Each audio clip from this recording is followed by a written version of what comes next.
Hello student, कैसे हैं आप। नेक्सस एजुकेशन पॉइंट में आपका स्वागत है। हम हाजिर एक नई वीडियो के साथ। आज हम बात करेंगे MPSC 007 भारत में सामाजिक आंदोलन और राजनीति, इग्नू यूनिवर्सिटी। टॉपिक है बहुजन समाज पार्टी यानी BSP, भाजपा बासपा। तो पर टिप्पणी लिखिए।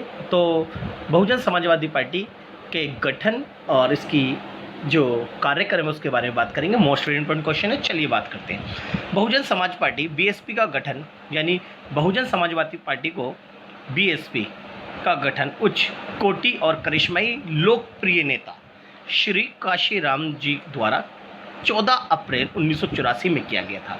तो ये बहुजन समाजवादी पार्टी जो बनाई थी वो श्री काशीराम जी ने बनाए थे। ये उच्च कोटि के और करिश्माई नेता थे।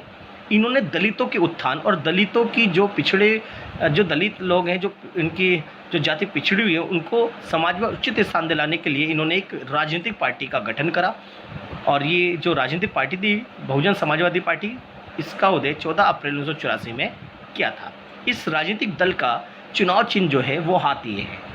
और ये BSP जो है वो दलितों के उत्थान के कार्य करती है। यह राजनीतिक दल दलित वर्गों पर आधारित थी और इस राजनीतिक दल ने दलितों को एकजुट करने का प्रयास किया।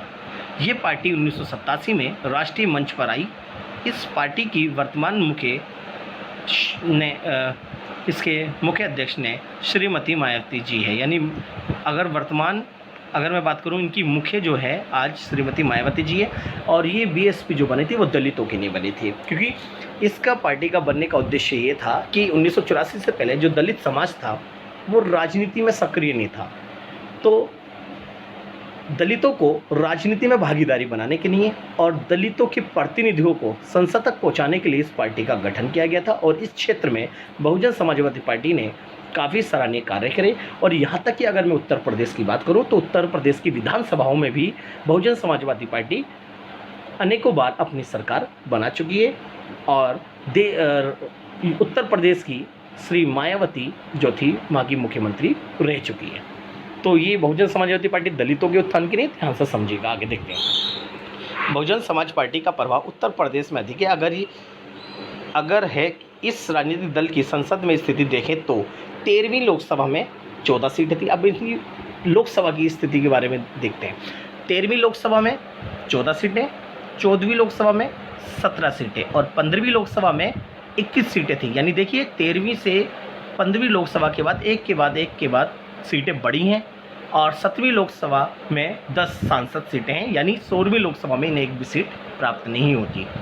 तो यहाँ पर इनकी स्थिति राजनीति में और संसद में बहुत अच्छी है। और एक ये राष्ट्रीय पार्टी है। बहुजन समाजवादी पार्टी की विचारधारा, भाजपा की विचारधारा समझना अत्यंत मुश्किल है, क्योंकि ये पार्टी अपनी विचारधारा समय समय पर बदलती रही है। तो ये बहुजन समाजवादी पार्टी जब बनी थी, इसकी आधार था दलितों का उत्थान।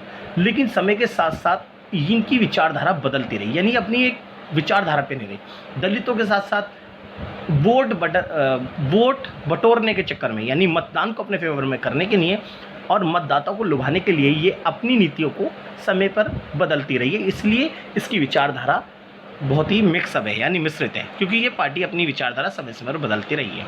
अतः इसकी मुख्य विचारधारा जाति व्यवस्था समाप्त करना और सत्ता प्राप्त करना है। इस विचारधारा में आर्थिक मुद्दों का अभाव है। इस पार्टी का उद्देश्य समाजवादी व्यवस्था का अंत करना है। समाजवादी और दलितों के लिए राजनीतिक हिस्सा प्राप्त करना है।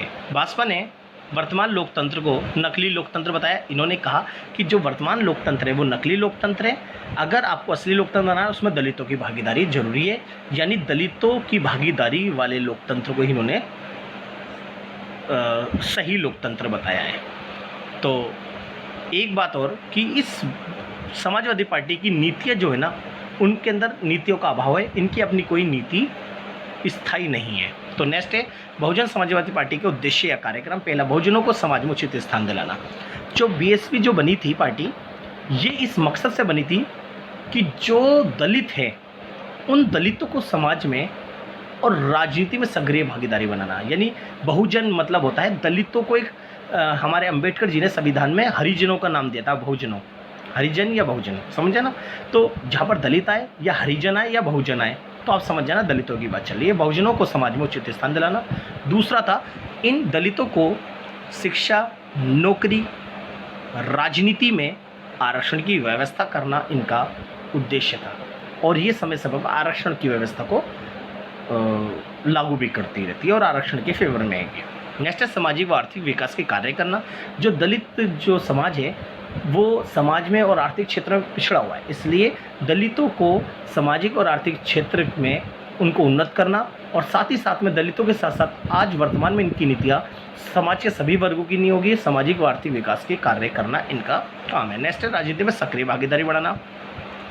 जो दलित समाज है यानी हरिजन समाज है वो राजनीति में काफ़ी पिछड़े हुए हैं, इसलिए उनको राजनीति में सक्रिय भागीदारी बढ़ाने का काम इस बीएसपी का है, यानी बहुजन समाजवादी पार्टी करती है और लोगों को नई नई नीतियों और नई नई बातों से वो लुभाती है। बहुजनों का नौकरी और शिक्षा में भागीदारी बढ़ाना। जी, नौकरी और शिक्षा, यानी नौकरी में बहुत पिछड़े में और शिक्षा के क्षेत्र में ये आर्थिक रूप से बहुत पिछड़े में, तो शिक्षा भी पिछड़ी हुई, इसलिए बहुजनों को नौकरी और शिक्षा में भागीदारी बढ़ाना इनका उद्देश्य। नेक्स्ट है दलितों के प्रति भेदभाव को समाप्त करना। जो समाज में जो दलितों के प्रति भेदभाव है, ऊंच नीचे, जो ब्राह्मणी व्यवस्था, वर्ण व्यवस्था से जो दलित और नीची जात करके आज जातिवाद फैला हुआ है, इसको ख़त्म करना, यानी दलितों के प्रति भेदभाव को ख़त्म करना इस पार्टी का लक्ष्य है और हमारे संविधान ने दलितों के भेदभाव के प्रति कानूनों की व्यवस्था भी की गई है, इसमें सफल भी हुए हैं। आगे देखते हैं बहुजन समाजवादी पार्टी की समस्या क्या है भाई। ये विकसित यानी अपनी वृद्धि क्यों नहीं कर पाई, पहला नेताओं और कार्यकर्ताओं की कमी, क्योंकि बहुजन समाजवादी पार्टी के पास नेताओं और कुशल कार्यकर्ताओं की कमी है, इसलिए ये पार्टी अपनी लोकप्रियता नहीं दिखा पा रही है। दूसरे आर्थिक कार्यक्रमों का अभाव, कि बहुजन समाजवादी पार्टी की पहली समस्या आर्थिक कार्यक्रमों का अभाव के कारण भी इसकी लोकप्रियता नहीं बढ़ रही है। पार्टी में आंतरिक मतभेद, बहुजन समाजवादी पार्टी की बात करूं तो उसमें जो आंतरिक मतभेद बहुत ज़्यादा है, यानी पूरे बहुजन समाजवादी पार्टी पर मायावती का वर्चस्व है। इसके अलावा अन्य दलों, जो अन्य नेता हैं, उनको बिल्कुल भी महत्वपूर्ण यानी उन्हें इम्पोर्टेंस नहीं दी जाती। फिर पार्टी में एक विचारधारा का अभाव और सीमित जनाधार, और इनके पास लोगों का जनाधार बहुत ही सीमित है। ये पढ़ा हमने बीएसपी यानी बहुजन समाजवादी पार्टी की समस्या के बारे में। आई होप हमारी वीडियो अगर अच्छी लगी हो तो हमारे चैनल को सब्सक्राइब करें, ज़्यादा से ज़्यादा शेयर करें, लाइक कमेंट शेयर करना ना भूलें।